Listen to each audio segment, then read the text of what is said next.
Bienvenidos a Foro desde el estudio 47 de La Voz de América en Washington. Les saluda Gonzalo Abarca. El desafío del gobierno de Donald Trump mantendrá su promesa de levantar el muro fronterizo, deportará masivamente a los inmigrantes indocumentados. ¿Qué hará o dejará de hacer el próximo presidente de Estados Unidos? ¿Qué podemos esperar de la presidencia de Donald Trump? El presidente electo se ha mantenido fiel a su mensaje antiinmigrante, insistiendo en la necesidad de un muro, en la prohibición del ingreso de musulmanes, y ahora Trump debe cumplir lo prometido. Pero esta es la pregunta: ¿a qué costo y cómo lo hará? Para analizar el tema, me acompaña aquí en los estudios de La Voz de América Melissa Díaz, estratega demócrata. En Miami tenemos al estratega republicano Julio Schilling, y desde Nueva York, nuestro corresponsal Gesell Tobías. Bienvenidos a todos ustedes, señores. Vamos a empezar con Julio allá en Miami. Julio, uno de los grandes desafíos de Donald Trump será cómo enfrentar la promesa de levantar un muro fronterizo sin alienar a un poderoso socio, porque es poderoso como México. ¿Empieza mal la presidencia de Donald Trump? No, mira, Gonzalo, el problema del muro se ha deslocalizado del contexto más importante, y eso es el control de la frontera sur de los Estados Unidos y una especie de anarquía en lo que es la inmigración hacia los Estados Unidos. Es ahí donde radica el problema. Primero, 90% de la droga que entra a los Estados Unidos entra por la frontera de México. No se está diciendo que son los mexicanos los que la traen, porque no solo son mexicanos los que entran. Pueden haber islamistas, pueden haber canadienses, pueden haber un sinnúmero de nacionalidades, incluso norteamericanos mismos, que usan la frontera sur para introducir drogas en los Estados Unidos. Ese es el primer problema. El segundo problema es la cuestión del control de las fronteras. Todo país tiene derecho de tenerlo. El muro es simplemente una percibida solución a un problema que la realidad es que la clase política, tanto demócrata como republicana, a través de los años no ha resuelto. La gran amnistía de Ronald Reagan prometía resolver el problema de la anarquía de inmigración. No lo hizo. O sea, entonces, precisamente una barrera física promete para muchos ser tal vez la solución. De que si será o no, queda por ver, pero hay que verlo todo esto dentro de ese contexto. Muy bien, Julio. Vamos a pasar ahora a Nueva York, donde se encuentra Gesell Tobías. Gesell precisamente ha estado siguiendo de cerca, ha estado con la campaña de Donald Trump. Pero Gesell, tú que has seguido precisamente a Donald Trump en todos estos días, en esta semana, viste en su discurso efectivamente que hizo un llamado para la unidad. Sin embargo, esto contrasta con lo que ha venido diciendo en la campaña. ¿Hay un cambio, tú crees? ¿Estás notando un cambio en su campaña hacia un discurso más inclusivo de los estadounidenses? Todavía es muy difícil de predecir. Hay que recordar el discurso de Donald Trump. Él habló de trabajar, sí, con las distintas partes, pero también trabajar para los estadounidenses. ¿A qué se refiere específicamente cuando habla de los estadounidenses? ¿Se refiere también a los residentes? ¿Se refiere a aquellos grupos sociales como las minorías que no tienen sus raíces de los anglosajones? ¿A quiénes se refiere cuando dice esas palabras específicamente? Realmente ahora mismo no sabemos concretamente si va a cambiar su estrategia o no. ¿Cuál es la fórmula que le ha funcionado a Trump para llegar hasta donde está? Él comenzó su campaña siendo muy confrontativo, atacando a las minorías. Eso es lo que le gustó a un grupo mayoritario de blancos, clase media, trabajadora. Esa fórmula lo mantuvo durante todo su recorrido como precandidato, candidato, terminó de la misma manera. Y es muy difícil que con solo haberlo escuchado una vez, con un discurso que aparentemente es conciliador, creamos de que ya Donald Trump va a cambiar o no su estrategia. Claro. Lo que realmente vamos a ver es si este es el nuevo presidente Trump o si va a continuar siendo el candidato Trump, que es muy distinto a lo que parece ser que él quiere ser. Muy bien, vamos a pasar aquí a los estudios con Melissa. Melissa, la señora Hillary Clinton en su discurso de concesión aseguró que el presidente Donald Trump es el presidente de todos y hay que trabajar con él. ¿Eso significa que los demócratas van a apoyar los planes anti-inmigrantes del señor Donald Trump, del presidente electo? Por el contrario, los demócratas... Porque tienen que trabajar con él, dijo. Sí, pero trabajar con él no es una aprobación automática, no es un sello de goma para todo lo que él proponga. Al contrario, es trabajar en una oposición responsable para buscar un consenso, para lograr alternativas de sentido común, para lograr medidas que favorezcan a todas las personas en Estados Unidos y permitan que el país continúe adelante. O sea, tiene que ser una oposición responsable, pero obviamente es el presidente y hay que asumir esa responsabilidad. Muy bien, vamos a pasar ahora nuevamente a Miami con Julio Schilling. Julio, ¿qué pasará ahora? Un punto importante, un legado de la administración del presidente Barack Obama. ¿Qué va a pasar con la apertura diplomática a Cuba? ¿Puede el presidente electo, Donald Trump, o el presidente, cuando ya sea, ejerza sus funciones como tal, revertir lo que hizo el presidente Barack Obama? ¿Cuál es esa situación? Toda orden ejecutiva puede perfectamente ser revertida con el mismo plumazo que se convirtió en la ley de la tierra, así se puede ser revertido, o sea que sí lo puede hacer. Y hay que entender el fenómeno de estas elecciones también como un referéndum en la presidencia de Obama, que no solo fue un gran promotor del modelo socioeconómico precisamente, que gran parte de los estadounidenses ha rechazado, pero específicamente el tema del cubano, sí, por supuesto ya Donald Trump ha dicho que él va a revisitar todas las órdenes ejecutivas y en particular él expresó que en el caso cubano, que había hecho los Estados Unidos un terrible negocio porque había extendido todo tipo de concesiones en el reconocimiento diplomático, en dar hasta los límites de su autoridad todo lo que puede en cuanto a facilitación económica, y sin embargo la dictadura castrista no ha cedido en nada, todo lo contrario, ha incrementado la represión y las cierre de la economía. Hay menos personas trabajando en cuenta propia ahora que cuando el presidente Obama se acercó a la dictadura cubana. Interesante. Melissa, ¿consideran los demócratas que el triunfo de Donald Trump, anti-establishment completamente, es precisamente un rechazo a las políticas progresistas del presidente Barack Obama? Yo te diría que no, no solo a las políticas del presidente Barack Obama, a todo. O sea, ellos estaban buscando un candidato que cambiara, como él mismo decía, que él iba a hacer volar en pedazos a Washington. Y eso es exactamente lo que la gente quería. O sea, lamentablemente también triunfó con un mensaje de odio, de miedo, de coraje.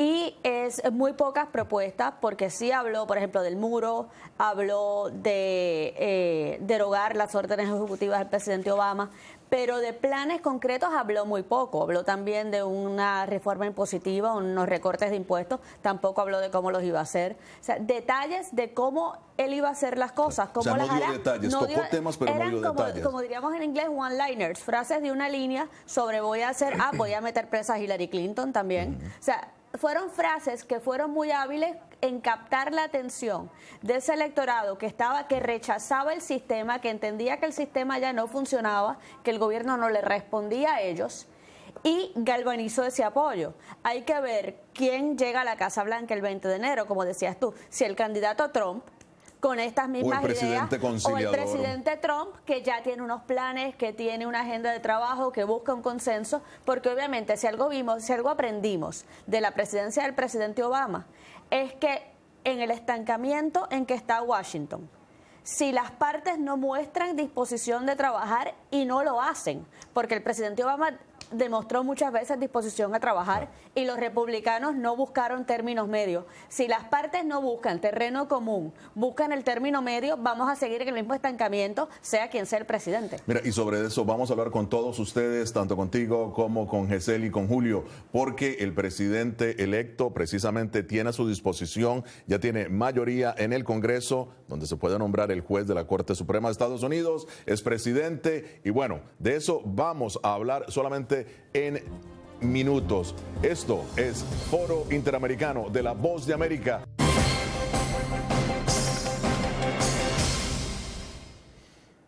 Ahora que ocupa la presidencia de Estados Unidos, aún es presidente electo, pero la ocupará. ¿Ya será capaz Donald Trump de cumplir todas sus promesas? ¿Olvidará alguna para calmar los ánimos de la nación? Para analizar el tema, me acompaña en los estudios de La Voz de América, Melissa Díaz, estratega demócrata. En Miami, Julio Schilling, estratega republicano. Y desde Nueva York, nuestro corresponsal, Gesell Tobías. Julio, la cárcel de Guantánamo. Tema verdaderamente espinoso. El presidente Barack Obama prometió que la iba a cerrar, aún no lo ha hecho. Con Trump se vislumbra que no se cerrará. ¿Qué opinas? Sí, no creo que lo va a cerrar porque no sería una buena idea traer a los Estados Unidos precisamente criminales del tipo de lo que hay ahí en Guantánamo. Pero me quería referir bien breve, si puedo, a ofrecer sí, claro, una crítica constructiva a algunos de los comentarios que hizo la estratega demócrata con respecto a lo que ha realmente impulsado la victoria republicana, que si es el odio, que si esto. Yo creo que no están leyendo las estadísticas y si siguen con eso es mejor porque más republicanos van a seguir ganando. Cuando ves que el 52% de las mujeres blancas votaron por Trump, el 60% de los hombres blancos votaron por Trump, el 52% de los católicos votaron por Trump, una tercera parte del electorado sin título universitario, hombres y mujeres votaron por Trump. Cuando ven la falta de voto de la comunidad afroamericana a favor del candidato del Partido Demócrata, cuando ven esa figura, le está diciendo algo. El mensaje de Trump no es tanto como lo quieren proponer, que era de odio, sino más bien precisamente la crítica que los demócratas hicieron a través de los años de los republicanos, que muchos republicanos no escucharon, y eso es que la política republicana era excluyente. Bueno, ahora esto es la rebelión de la clase trabajadora norteamericana sin título universitario. Entonces, esa es la realidad. Y no que esto fue una campaña de odio, porque si no estarían básicamente, miren las cifras. Entonces, eso es el problema. Y repito, Bernie Sanders capitalizó en eso. Y cuando Hillary Clinton dijo que Donald Trump no estaba preparado para los debates, yo creo que el candidato que más estaba preparado, tanto republicano como demócrata, fue Donald Trump, que sí supo entender el pulso de la sociedad norteamericana. Muy bien, Melissa. Coincido con eso. Donald Trump no estaba preparado para ser presidente, o sea, le falta el conocimiento, no ha tenido jamás un puesto de liderazgo, no fue tampoco antes de que la gente del gubernamental, antes de que la gente venga a decir que Eisenhower tampoco lo fue. Eisenhower fue un héroe de guerra, no se puede comparar uno con lo otro, pero Donald Trump fue magistral en leer el pulso, como dice Julio, del electorado. Donald Trump no por nada tuvo por 14 años uno de los programas de mayor audiencia en los Estados Unidos, un reality show que se llamaba El Aprendiz, The Apprentice, y después tuvo otro reality show por año y medio que se llamó La Campaña, y ahora vamos al reality show de 4 años que se llama La Casa Blanca. Él supo entender con frases simples, supo galvanizar el apoyo de la gente con 4 o 5 frases simples, con un discurso que apelaba a todo el mundo, con un discurso de gente que estaba sedienta del cambio. Hemos visto y esto se ve desde tiempos, desde Bush padre, esto no es nuevo, es un número consistente, pueden buscar las encuestas en los últimos 30 años, y siempre hay un número mayoritario que dice que el gobierno no funciona, que están descontentos, aún en la época de Clinton, que tuvimos el superávit más grande de la historia y un desempleo en niveles récords, que la gente dice que el gobierno no funciona, y Donald Trump finalmente pudo capitalizar eso. Claro, porque también, como Julio lo está apuntando, aparentemente los demócratas no estaban escuchando a una clase media que verdaderamente pedía ser incluida. ¿Es así? Sí lo estábamos escuchando y había propuestas y había soluciones. Pero volvemos, cuando tú tienes un candidato que dice hay que volar esto en pedazos y recomenzar desde cero, y tiene el nivel de exposición que tuvo Donald Trump, hay estudios que se han hecho que dicen que gracias a la cobertura de medios gratuitos, Donald Trump tuvo una presencia similar en los medios a que se hubiera invertido $2.000 millones en medios, en anuncios pagados. $2.000 millones fue lo que se gastó Barack Obama en una campaña completa: operaciones de campo, alquiler de sedes, pago de salarios, etcétera. Y solamente él tuvo eso en anuncios. También, lamentablemente, vimos una alta dosis de sexismo contra la secretaria Clinton. muchísimos ataques y muchísimos está cuestionamientos claro, que jamás se le hubieran hecho a un candidato varón. Incluso ayer yo estaba indignada. Fue precisamente, bueno, acuérdate que esos son estrategias que se dan. Ahora, yo creo que vamos a enfocarnos lamentablemente funcionan. Este país sigue siendo un país muy machista. Vamos a enfocarnos ahora. Vamos a pasar a Nueva York, donde está Gesell Tobías. Vamos a hablar del Tratado de Libre Comercio. El Tratado de Libre Comercio, Gesell, está precisamente ahora en el gran debate. ¿Crees que Donald Trump, por lo que tú has hablado con sus estrategas, con sus asesores, crees que el Tratado de Libre Comercio va a estar precisamente en el debate, va a ser reescrito, Gesell? Obviamente estará en el debate. Sabemos muy poco en realidad de los detalles de las propuestas en general que Donald Trump va a hacer, no solo comerciales, sino de todo tipo. Sabemos en realidad información superficial.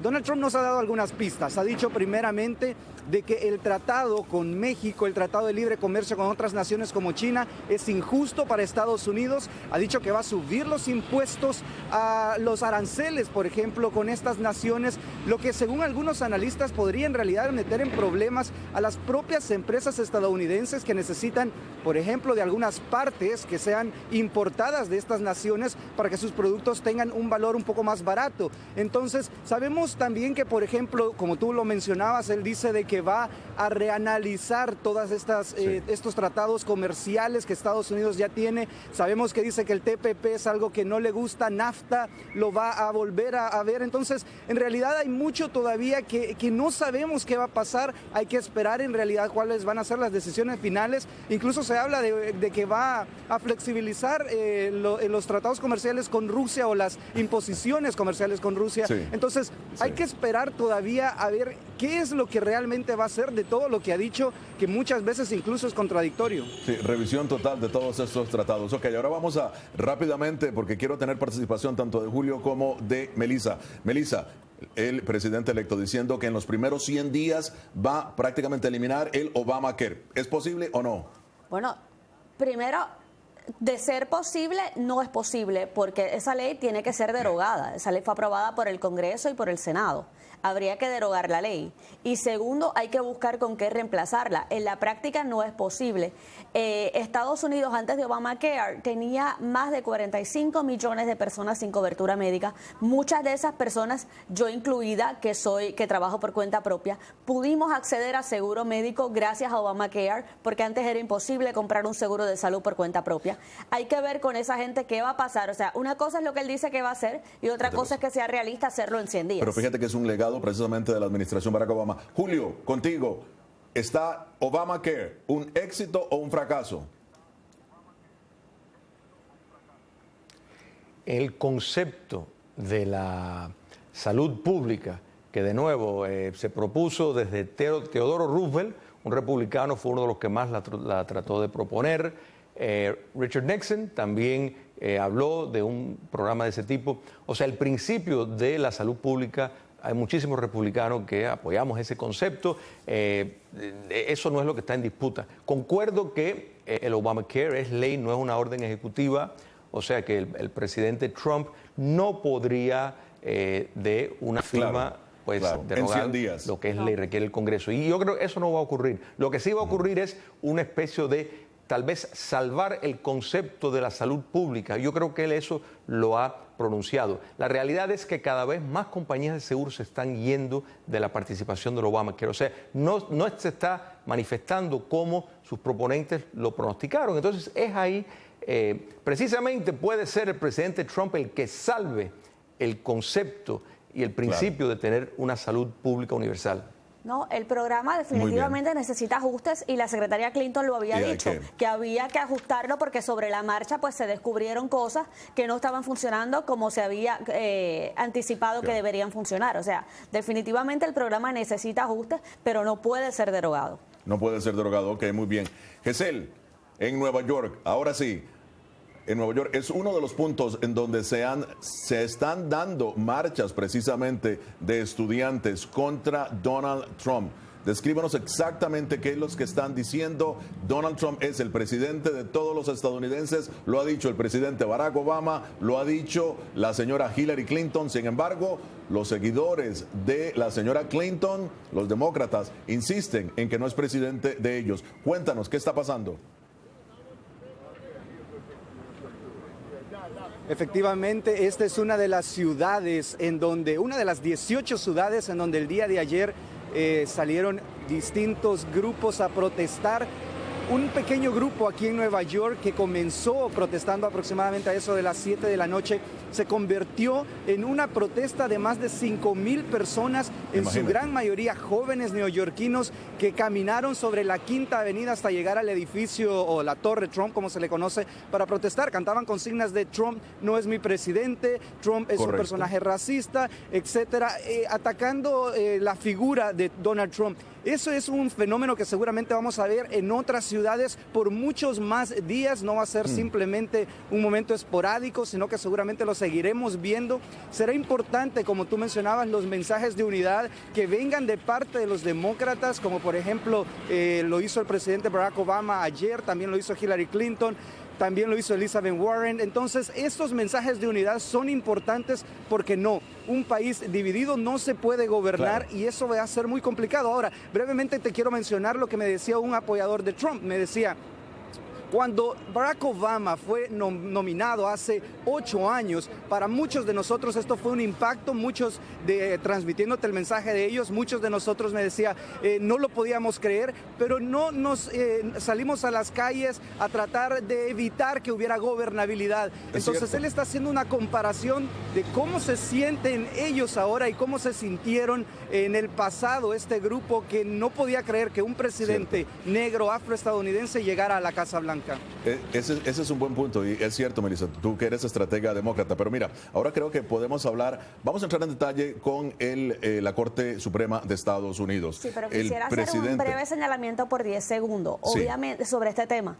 Obviamente uno acata como demócrata el resultado del proceso, porque es lo que uno tiene que hacer, pero seamos realistas, un presidente electo que hizo comentarios racistas, que instigó el odio, que se burló de la senadora Elizabeth Warren por su origen nativoamericano, que se burlaba de las personas con discapacidades, que tiene imputaciones de acoso sexual de más de 10 mujeres. O sea, una persona que se burla del sistema impositivo y no paga impuestos y dice que él es un genio porque no pagó impuestos por 20 años. Aquí no hay nada que celebrar.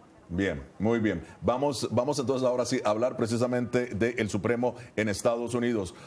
Julio, voy a pasar contigo. Fíjate, el Partido Republicano prácticamente tiene la Casa Blanca, tiene mayoría en la Cámara, tiene mayoría en el Senado. Viene el tema del nombramiento del nuevo magistrado de la Corte Suprema. ¿Ves peligroso tanto poder en manos de los republicanos? ¿Qué temas legales ves que podrían debatirse en el Supremo y tener una profunda repercusión en el país? Brevemente. Cómo no. Simplemente unos segundos y lo digo con todo respeto, yo recomendaría a tu invitada para que esté a cargo del Partido Demócrata, porque así los republicanos vamos a seguir ganando, porque tiene una visión muy alejada de la realidad, así que yo la propongo a ella y así los republicanos pues seguimos ganando. Mira, el Tribunal Supremo, hay que primero recordar que más allá de que, sin lugar a duda, todo presidente pues parte y escoge, nomina, o sea, propone un juez potencial con cierto filtro ideológico. Eso es el derecho y es la práctica, así como ha sucedido. Pero no siempre después ocurre así en el ejercicio de sus funciones. Recordemos que John Roberts fue precisamente un juez de la derecha que fue el que validó la ley de la reforma sanitaria. Así que no siempre es el caso. El presidente Trump, el presidente electo Trump, tiene dominio de las dos cámaras, pero no tiene el Senado a prueba de veto. O sea, los demócratas tienen un suficiente número de personas. Y quiero enfatizar una cosa. Mira, la democracia es precisamente diferencias y una oposición. Y yo creo que es importante que los demócratas presenten una oposición. Y yo creo que Donald Trump va a encontrar una oposición también en muchas cosas dentro de su propio partido. Eso es saludable. Y que personas salgan a protestar está bien, eso es una democracia. no tengo ningún problema con eso, ni creo que Donald Trump tampoco lo tiene. Muy bien. Y ya para finalizar, estabas mostrando tu preocupación, me decías, sobre lo que está aconteciendo, pero básicamente para los inmigrantes, ¿crees que se va a dar precisamente, Donald Trump cumplirá sus promesas de deportar rápidamente? Bueno, la deportación en masa es muy difícil de implementar, pero lo que él sí puede hacer es derogar DACA y DAPA, porque son órdenes ejecutivas. O sea, aunque no haga nada, aunque él, entre en razón y entienda la contribución de los inmigrantes en este país, y entienda que son vitales para que el país siga funcionando y son vitales para la economía, aunque no haga nada. Ya su discurso ha sido de tanto temor que los inmigrantes, yo hablé ayer con varias personas. ¿Hay temor en este momento? Hay mucho temor porque no se sabe qué va a pasar. Así no haga nada, la gente va a vivir 4 años en incertidumbre. O sea, una reforma migratoria, tanto republicanos como demócratas han admitido que es necesaria. No podemos seguir jugando con las vidas de esta gente que son seres humanos y viven en una incertidumbre y en una zozobra diaria sin saber qué va a pasar con sus familias. Muy bien. Vamos a pasar un momento solamente con Gesell Tobías, que está en Nueva York. Gesell, rápidamente se nos acaba el tiempo, pero dinos, ¿tú crees que consideran los demócratas, tú que has hablado con ellos, los seguidores de Hillary Clinton, que ha habido un problema precisamente con Donald Trump, que no lo ha escuchado el pueblo estadounidense? Cuéntanos. Bueno, ha escuchado a una gran mayoría del pueblo estadounidense y es por eso que tuvo éxito, pero sabemos que Donald Trump se ha contradecido muchas veces, puede decir sí, después puede decir no, y a pesar de eso tiene una mayoría fiel, leal, que lo va a seguir de todos modos. Muy bien, se nos acabó el tiempo. Gracias a Melissa Díaz, estratega demócrata en Miami, Julio Schilling, y también a nuestro corresponsal Gesell Tobías. Esto fue Foro Interamericano. Hasta la próxima.